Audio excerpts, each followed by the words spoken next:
Salut à tous. Si vous aimez nos musiques, abonnez-vous à notre chaîne pour ne rien manquer.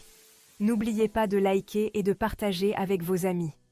Votre soutien nous motive énormément et nous encourage à publier encore plus de super morceaux pour vous. Merci et à bientôt pour de nouvelles découvertes musicales.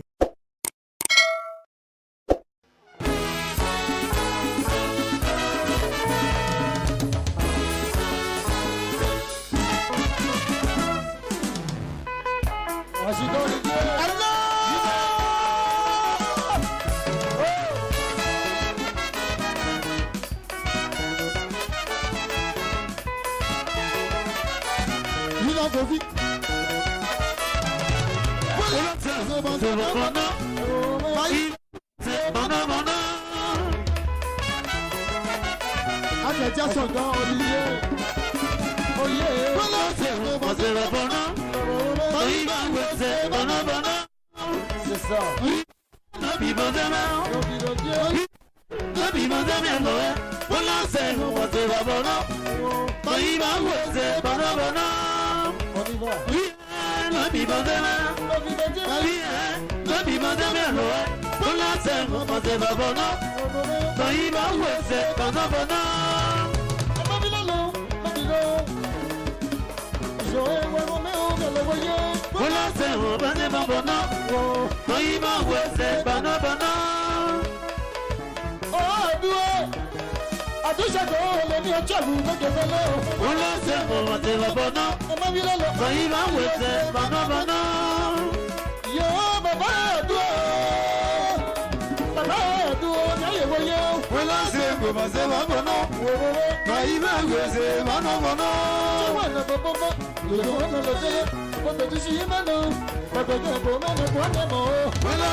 Ya papa sora kona o. Ya big ya yo e kona o teme me. Ya ta guru. Papa sora bo. Ya papa sora bo. Mo teme la ya mo ye baba. Mo teme ko mo ye baba. Ya ma ke pula wo bo. Jije ma ke pula wo bo. Jije wo bo no telo. Oh ma baba ba pula wo. Abo. Ya ma baba ba wo. Abo. Baby, I'm the winner. Oh, yeah, no woman.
I'm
remet.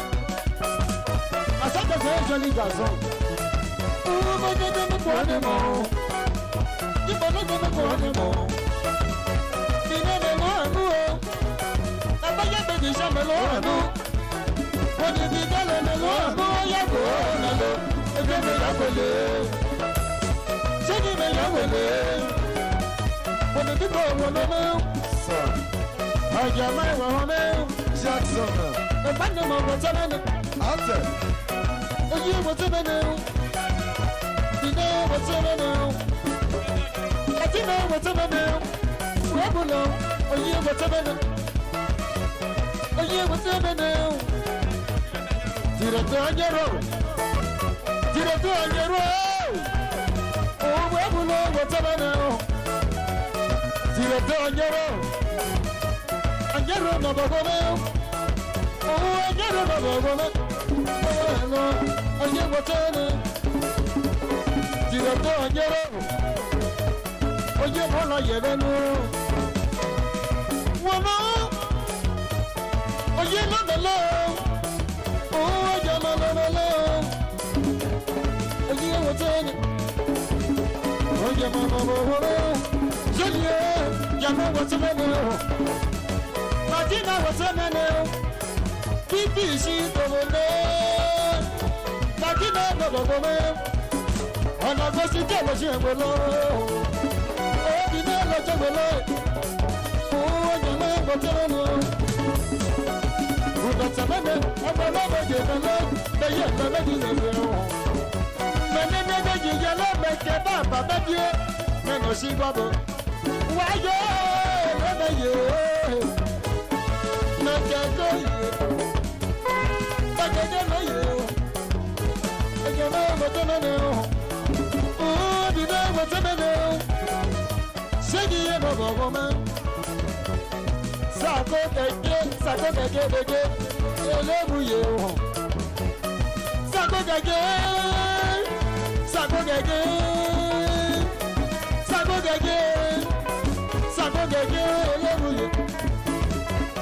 Oye mabo, si tu es un mabo, Martina Bunobo,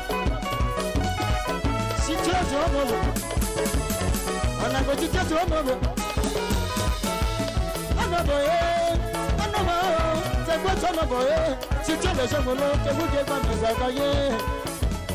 On dit de me voir des mots, il me laisse de me voir des mots, on dit de me voir des mots.